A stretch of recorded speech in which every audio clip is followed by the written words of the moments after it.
You guys are walking away. Men are walking away. What are they walking away from? They're walking away from women, relationships. Sometimes like the idea of career and that whole path, American dream that we think of. But even if you tell a woman that, they still don't quite understand like what it means, because they don't understand what men used to want in the first place. And I didn't either. I've learned it in the past decade. Welcome back to Far From Eden. Glad to have you guys here. If it's your first time, welcome. If you like the video, please hit like, subscribe to the channel if you haven't already. So yes, men are walking away. I feel so dumb. But growing up, I learned, I don't know where I learned it. It's not like a teacher came in the classroom and said this, or my parents said this. But what I thought, I'm ashamed of it, I thought that men mostly just wanted the physical fun stuff.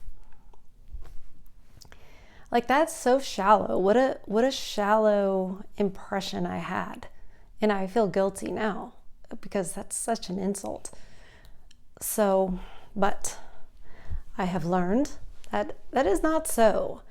A lot of you guys, most of you guys, I mean now, not so much, understandably so, because of the conditions out there, and that's what we're going to talk about here in a minute. But you guys, you want family. You want children, progeny, family, legacy. You guys,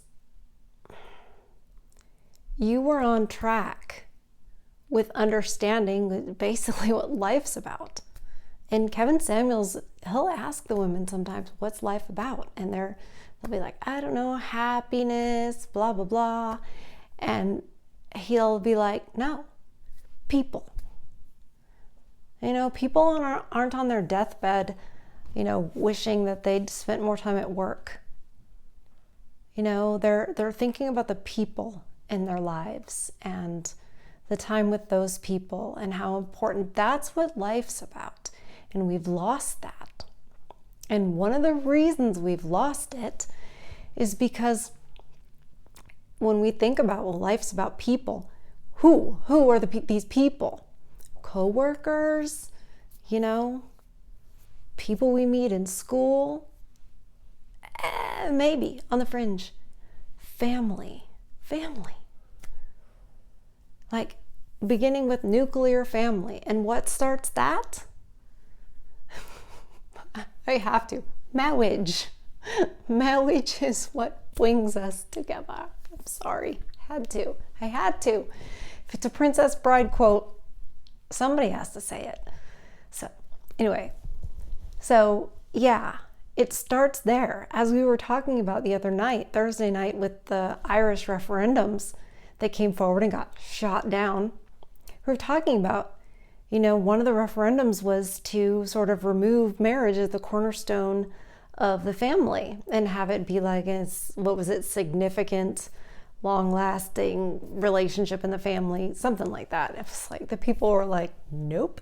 And thank you guys, 2 Irishmen in the comments, and I really appreciate you guys. I've responded to the 2. If there are more, I haven't seen you guys yet, and hopefully I will. But I appreciate the input from people that are actually over there. It's helpful because you never know with the news. I mean, we really don't. I'm like, if I didn't see it or know somebody personally who did, then I have no idea if it actually happened. If we weren't all the way awake, boy, 2020 sure woke us the rest of the way up. Well, it did me anyway, I think. Well, gosh, I don't know. Like, you never know what could happen next week. And I'll be like, wow, that's another layer of lies. But anyway, so yes, marriage as the cornerstone. And it's destroyed. That Irish referendum was another, strike at it to try to, sort of pull it down even more, remove it remove its significance, or attempt to.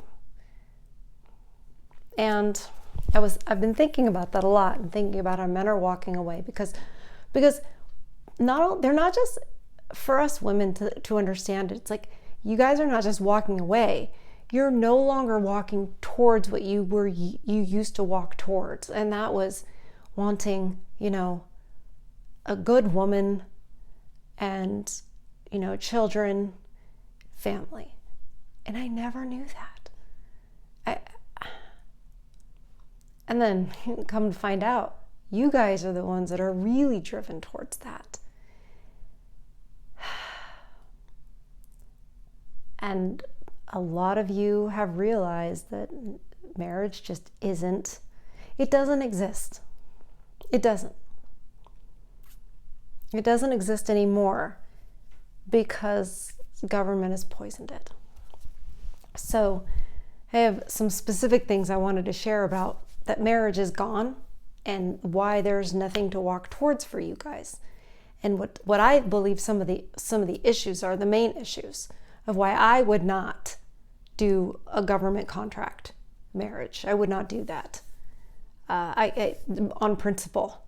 It's hurting so many men. It has hurt so many men participating in a government marriage and that kind of a thing. How could you possibly love someone and even, it's not that I would, because I know I wouldn't, but I also know every woman says that. It's the fact that I could. And why would I, just on principle, why would I support something, an institution, a government institution of marriage, when I don't support that? It's horrible. I would be like supporting the courts that rip men's hearts out, destroy their lives, false accusations, within, to try to get custody and taking their kids away, taking their money away. I'm not going to go participate in that. So anyway, men are figuring it out because it's either happening to them or it's happened to maybe even their parents, because we've got a couple generations now of divorce. It just wasn't that rampant, It was pretty rare. Our grandparents, Gen X's grandparents, so our grandparents would be, well, if our parents are the boomers, then it's old boomers for our parents, and then for our grandparents, the generation that fought in World War II, so that's what the greatest generation, they just didn't get divorced. So it's so new, in the world to have this kind of rampant breakup of marriages. We don't know the full ramifications yet.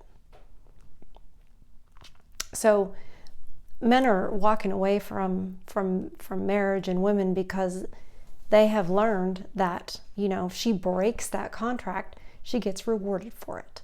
Why would you sign a contract with somebody that if they break it in any way, shape, or form, it's good for them?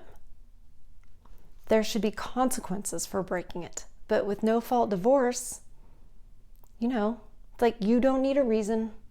You don't need to just walk up and be like, hey, I want a divorce, irreconcilable differences, or whatever the made up baloney reason is. Honestly, I don't believe in divorce. I don't think it should be. In my perfect world, it's not allowed. It's illegal. But if you are hell-bent to you say, I'm not gonna be with this person anymore, okay, fine. Then she needs to leave with what she came with. So, if she came with that necklace and these whatever, okay, go on, leave. Maybe he wants to give her a little, here, take this with you too, whatever. But that would be his own generosity. But if she wants to break it up, well, you leave. And you don't get to take your kids with you when you go, because they're his kids. You don't take them. If you've got a problem, get out. But you certainly don't kick him out of his house, and you don't leave with his children. That's there'd be a heck of a lot fewer unhappy women. Oh, okay. If divorce exists at all, then marriage doesn't. They cancel each other out. If divorce is even a concept that we understand, then marriage it loses its meaning. If there's a way out, then and then it's not sealed tight. It really needs to be ride or die. It does.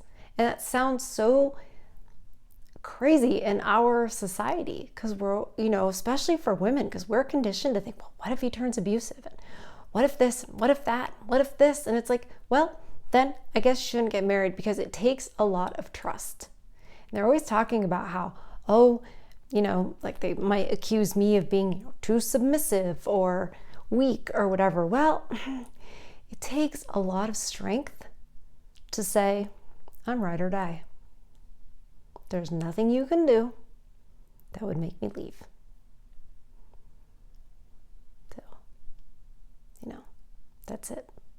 That's it. Stuck with me. And, that takes a lot of strength and a lot of trust to give that to somebody. And it's a gift to say, I'm giving you my future trust. I not only trust you right now, I trust you 5 years from now. I trust you that if you were to pass away next week, you've already enriched my life so much that it carries forward. And I'm not talking about monetarily, but just complementary wise. It's that kind of an investment in another person and trust. And do you stand to lose? Sure. And you probably will sometimes. They're going to disappoint you. One of you is going to pass away before the other one, at the very least. But that kind of pain is much different than someone suddenly they're not happy, or things hit a rough patch because somebody gets sick or somebody gets injured or somebody loses their own parent, or something else happens in your life that they're having trouble dealing with. Sometimes people get really cranky. Sometimes, and it's not just, I had a bad day. You live enough years and you're like, oh yeah, that whole year was bad. Hey, even the youngsters now know. We've been through 2020, right? You can definitely be like, well, that was a year. And then some of the months themselves felt like a year, So, when you're in a relationship for a long period of time, somebody might get cranky for a while. And you have to be strong and be strong enough to be kind through all of that. It doesn't mean you're a doormat. It means, hey, I get it. But you can be close enough to say, that was a little much. And that's all you need to do. But it's ride or die. You're in it together. In good times and in bad. My mom told me one time, she said, it's not in sickness and in health, it's in sickness as in health. And I thought,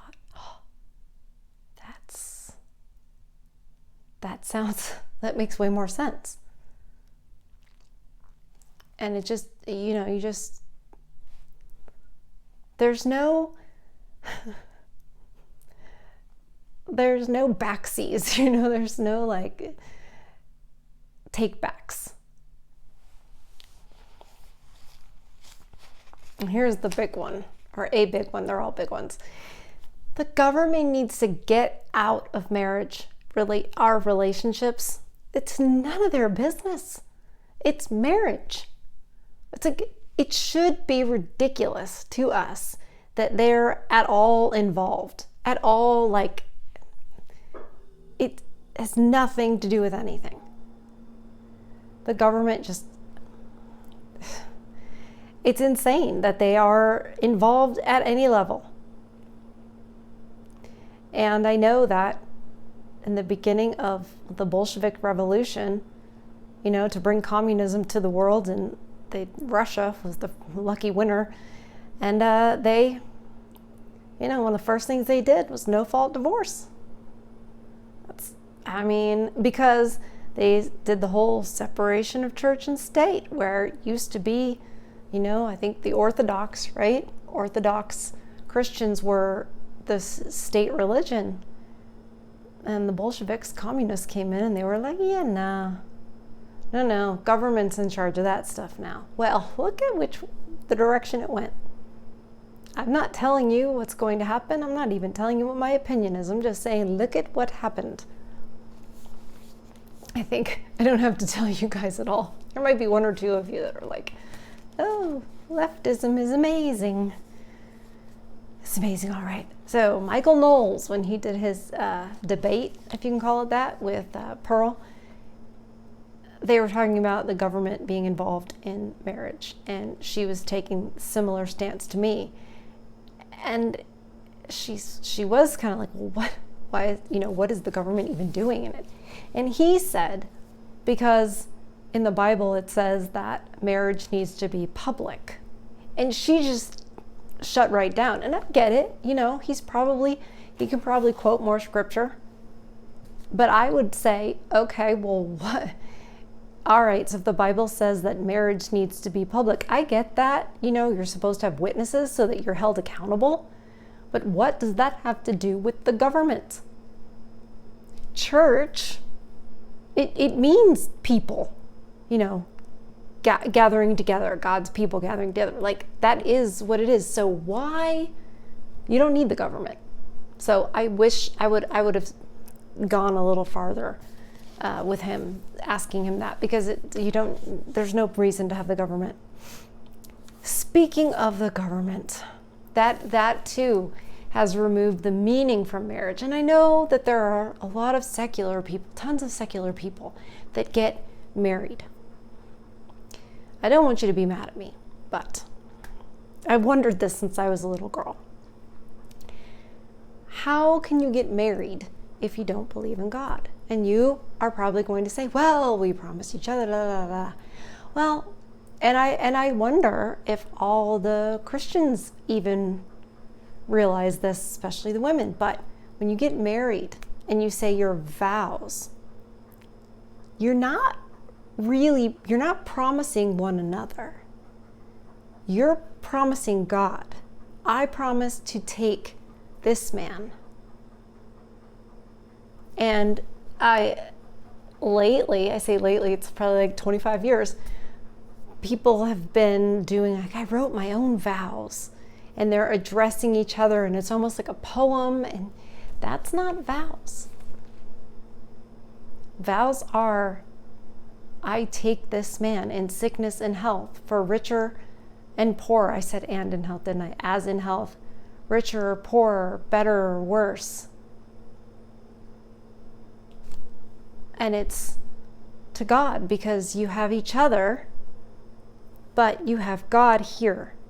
So, that's the bond. And that's to whom you made your vows. So when, it's times are tough, well, you have God to lean on, and you have the Bible for answers. And so when secular people get married, I think that's fine, but it's not the same thing. It's totally fine. And I think, couples bonding together and making promises, is better than not, but it's not the same thing. It's not. But when you secularize all of it, the thing that we've done is we haven't said, oh, well, the secular people who are making their promises to each other and there's really not God involved in it, that's okay. They can join in. That's not what's happened. We've been pushed to the legal way of marriage, thinking this is a promise between us and government. Do you see? So you might be like, well, that's silly because we made our vows together. We don't need a God. Well, you know what, though? You do, because you have government there instead. And that's another reason why a lot of men are like, I'm just signing over everything. And it's not just her, but now it's to the state. And that's the whole point. It is successfully disenfranchised men. It is a way to use the women to extract your resources and take away the children so you have less influence over them. And who has more? Well, the state does. And so yeah, I see why you're walking away. Because even the ones that are trying to make it work, what are you making work? Because as long as divorce is a thing, what is marriage? It's nothing. So you would have to have, a woman. You'd have to find a woman that, I know I'm talking, I might as well be talking about unicorns and Pegasi.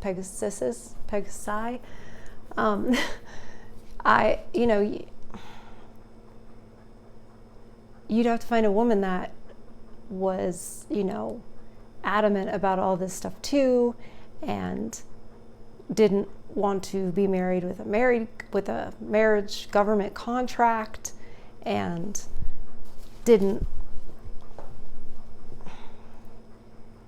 want to cohabitate on any legal documentation, so as to avoid, the government saying, haha, gotcha, common law, right? You'd have to find a woman that was adamant about those things and knew to whom she was making her vows and what those vows meant, and exactly what bad times are we talking about. Are we talking about, he broke his ankle? Or did he break his hip? And he used to be, a physical laborer or CrossFit, or it was a big part of who he was. And now he's broken his hip and it's going to be long. You see what I'm saying? You really need to have those discussions of, well, what exactly does it mean? What does, because don't assume, ever that it's unconditional for her. You got to be specific. And I think we know the answers. They don't exist. They don't exist. I know some of you are still looking. I know some of you are still determined. And I have been thinking about it and thinking about, gosh, you guys, if you're gonna look, then I should at least tell you some things to help you avoid the worst pitfalls, maybe. So I'm working on that. I'm working on that video, but it's very difficult because I will never feel good about, sending you on your way to,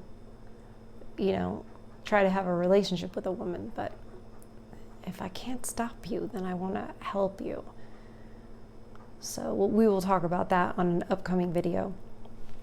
But I just wanted to share my thoughts about, what marriage is and what it's not, and how, I've come to know what is really important to you guys as far as love and companionship and those sorts of things, and learning all that at the same time as learning how this has all been taken away from you because women don't value this anymore. They don't value this. They're valuing career and themselves, their ego, and all the rest of it, and their independence, and they're not interested in serving anyone or being there for anyone, and they're missing out. and they're gonna have to buy a dog and die alone. And it's so sad, but they're so stubborn. There are so many wonderful men, and the women are just like, I mean, I'm Gen X, what would we say? They're being retarded. The women are being retarded. There's so many great men out there with so much love to give. I know that sounds so cheesy, but like they really do. And women are like, oh, I have my career and my independence, and I'm not going to be controlled and oppressed. I'm like, good God. So, yeah.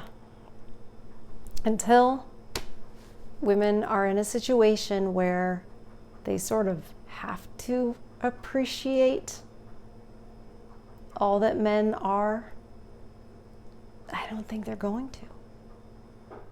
And lucky for all of us, times are looking pretty dicey up ahead.